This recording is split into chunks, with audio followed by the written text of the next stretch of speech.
Morning, everyone. This is Amanda Lord with Patient 360, hoping you can hear me loud and clear. Just doing a quick sound check. Sounds good, Amanda. Awesome. Ready.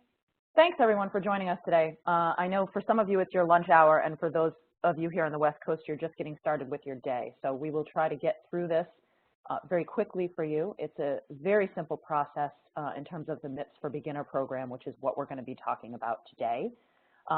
Tamara has pulled up the agenda for us, which is right on the whiteboard, so you can see what we're going to be going through.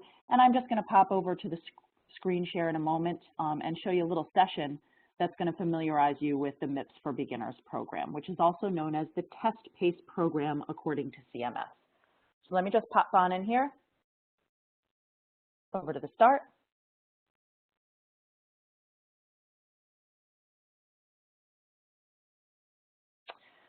So this is going to walk you through exactly what you need to do here in 2017 to avoid the downward 4% payment adjustment as a beginner test your PACE, M4B.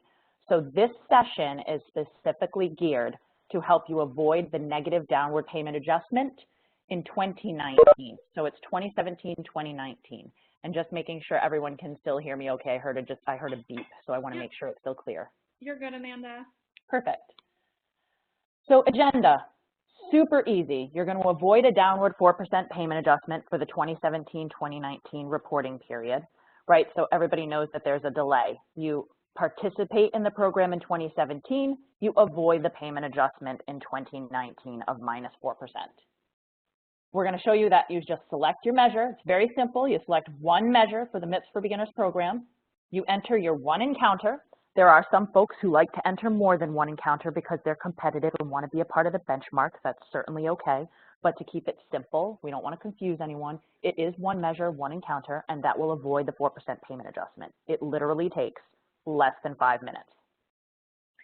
Once you submit that information, you choose your measure, you choose your encounter, and we're going to show you what that looks like in our actual portal, how to be able to do that. You then just click on Submit to CMS, and you're done. It's literally that simple, and you'll avoid a downward 4% payment adjustment in 2019. This is a gift year from CMS. So folks that are on this call that are not just simply not ready to deal with all of the nuances and the rules and the policies of the program at 90 days or full PACE, and it's getting late in the year, you don't have a lot of time, you just need to avoid that payment adjustment for this year, take the gift. It's a gift year from CMS. It's called Test PACE. It's crazy not to participate in this, especially for a 4% payment adjustment.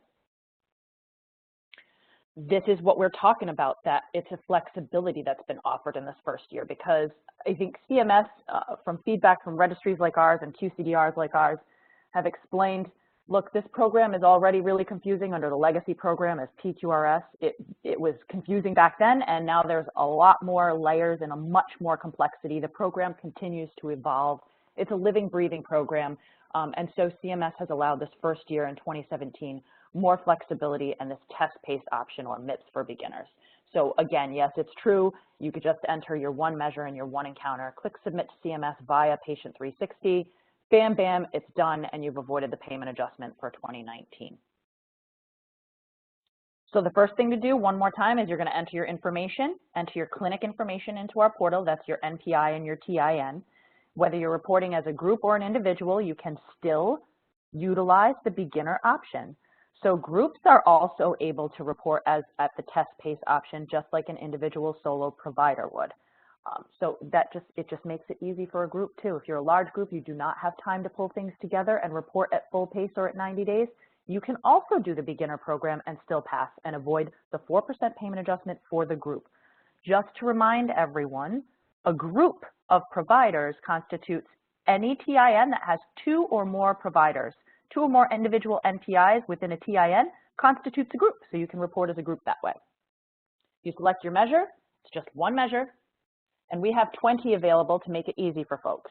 So there's multiple ways that you can slice and dice this beginners program. We picked the top 20 most frequently used, easy to understand, measures that are not topped out, measures that are probably going to be utilized year over year within the quality payment program to get you familiar with the process.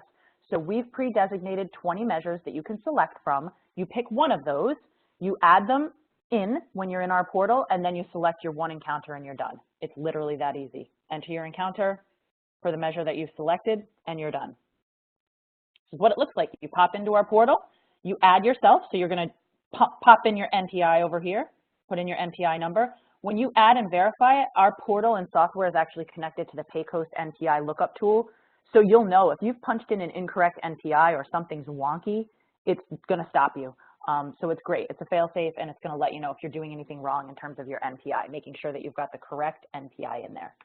Once you've added your NPI, you're just going to put in a quick, make sure this is right, your address, information about your group. If you've got more than one provider, how many providers for your group, or if you're just a solo provider, you'll have the number 1 here. Make sure that your address is correct. For those of you that log in and out often, maybe say you come in and you do this part and then you log back out, it'll take you right back to the home screen where you can enable the tutorial tour. And the tutorial actually just takes you through step by step what you're supposed to do. It has a splash screen that says, go here next, go here next, go here next. It's literally that easy. So if you ever get stopped up and you're not sure what to do next, you can re-enable the tutorial tour and it will take you back on the tour again of what you're supposed to do. You pop over here, this is where you're going to pick your actual measures, and the tutorial tour is going to take you to this page and it's going to say, pick a measure. So you pick your measure, and remember you get a choice of 20 different measures, and again, we've selected measures, Patient 360, that are easy to utilize, that are commonly used, frequently used, simple to add one encounter for most organizations and specialties. From these 20 measures, you will be able to find one measure to submit one encounter on. This is what a measure actually looks like. So you're only submitting one encounter. It's pretty simple to figure out, but for those of you that are interested in learning more about what the measures look like, because next year you'll have to be a little bit more, you'll have to be involved. For 2018, a bit more, this sort of test pace is going away.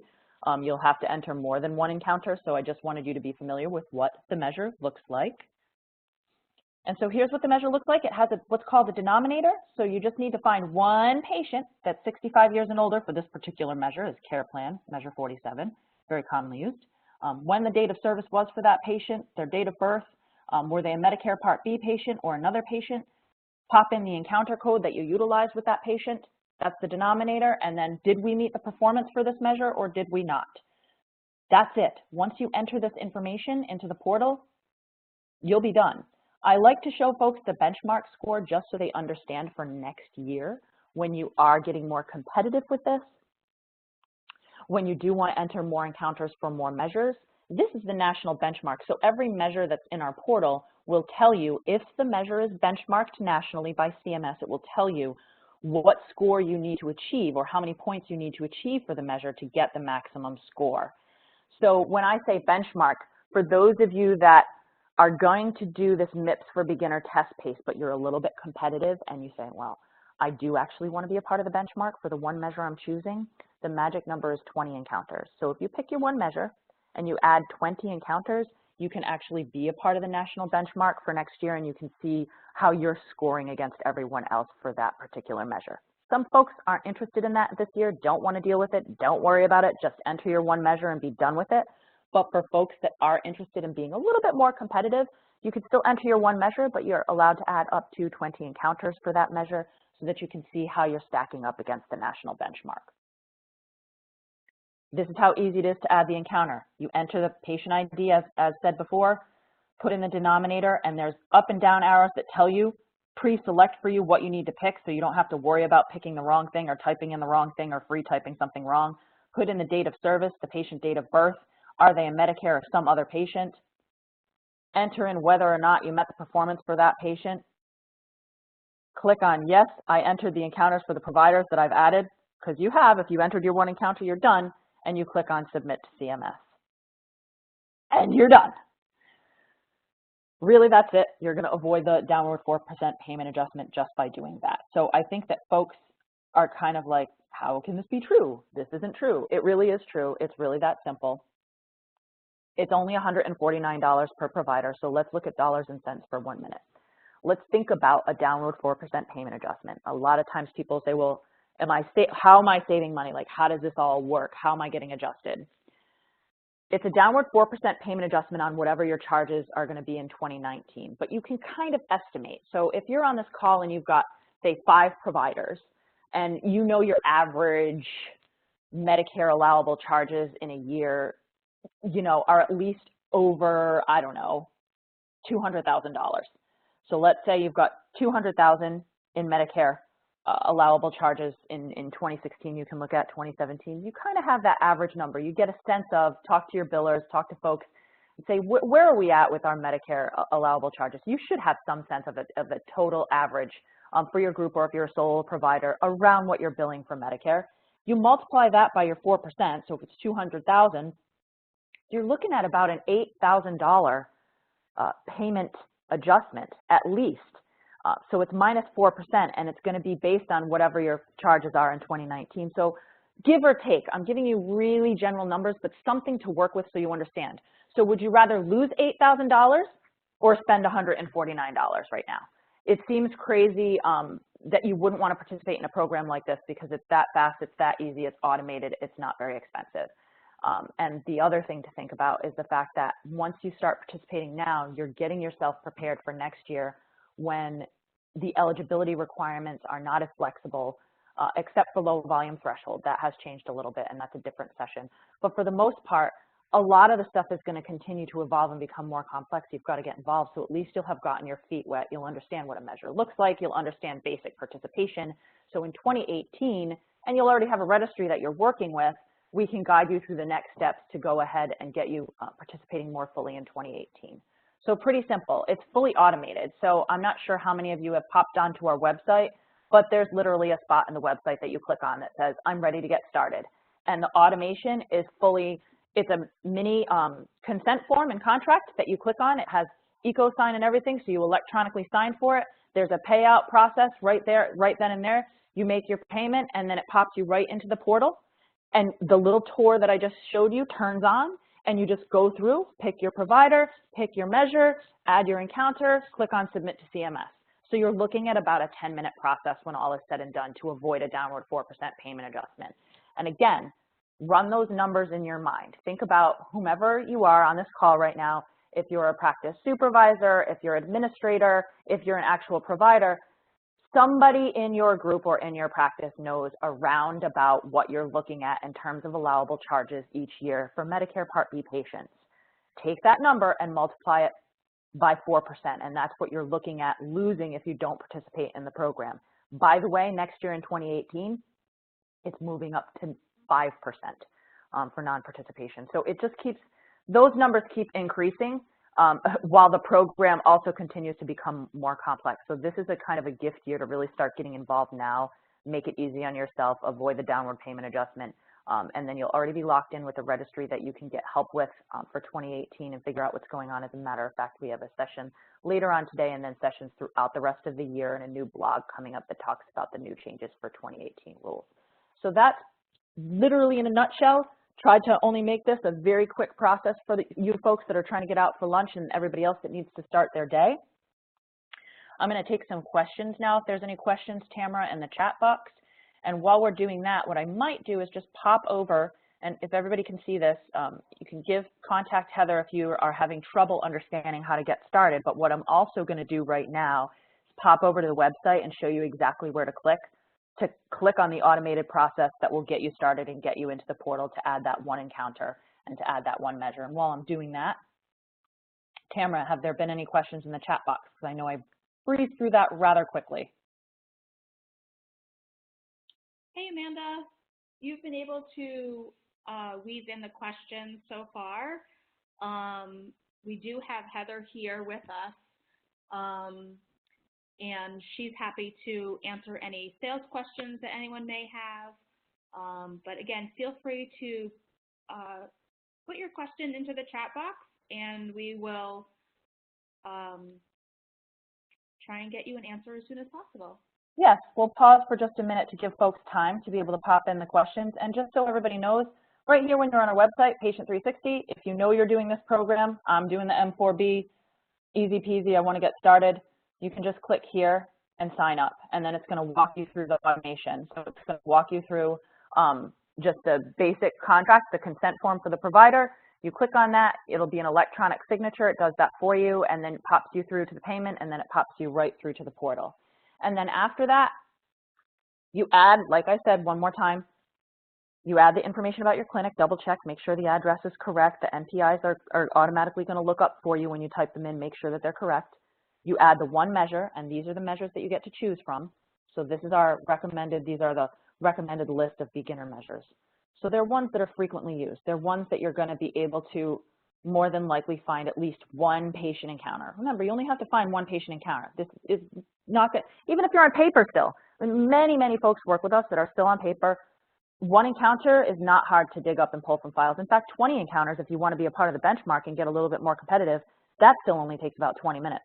So I would strongly recommend, if you want to be a part of the benchmark, to find 20 encounters. And these are the different measures. And these are here, so you can look on our website anytime. So that's pretty much it. And that's what it does, fully automated. Oops, yes. Sorry about that. 2 questions came in. When entering as a group, do I need to enter each provider's NPI or just the hospital's NPI? So when you're entering as a group in the portal and in the automated process, it's going to ask how many providers are in your group, and then you enter the NPIs in the portal. So you enter both the TIN for the group, you say that you're reporting as a group, and the portal will walk you through that. It will say, are you reporting as a group? And then it will open it up and ask you to enter all the NPIs for the providers that are within the group. I hope that answered the question. If not, feel free to ask a follow-up in the chat box. And then the second question was, if I have 4 providers in my group TIN, are you saying that as a group, they only have to report one measure? Correct. You have to enter all of the NPIs into the portal for the TIN. So the group has to be reported as a group with the number of NPIs that are in the group. But it is correct, and we've asked this question to CMS probably about, I'd say 15 to 20 different times in the last 6 months in 10 different ways and provided scenarios, and it is correct. You will avoid the payment adjustment for the group even if you only enter one encounter. We strongly recommend, if you're a group, again, to do 20 encounters just to be a part of the benchmark, but the rule is for test pace, one encounter, whether it's an individual provider or the group entering the data. Great. So that is, those are the questions that we've had.